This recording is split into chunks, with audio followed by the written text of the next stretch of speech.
Good morning সকলকে। আজকে একটা শর্ট ভিডিও দিচ্ছি। আজকে হচ্ছে কুলেখাড়ার এটা পাতা, এটা ডাঙা থেকে তোলা হয়েছে। তো এটাকে আমি নুন দিয়ে সিদ্ধ করবো।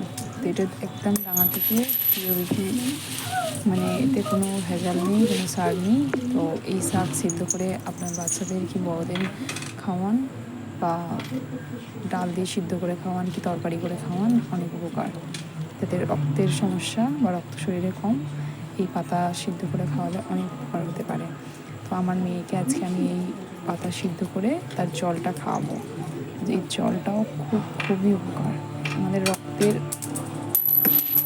অনেক রক্ত ফিল্টার করতে সাহায্য করে। এছাড়াও রক্তাল্পতা যাদের প্রবলেম সমস্যা থাকে, এই পাতা অনেক উপকারী। তো বাজার থেকে কিনতে পাওয়া যায়। তো আপনারা যারা কিনতে পাবেন না, তারা বা এরকম ডাঙার পাবেন না, তারা বাজার থেকে কিনে নিতে পারেন। তো তারা পরের ভিডিওতে দেখা হচ্ছে। Bye bye, see you.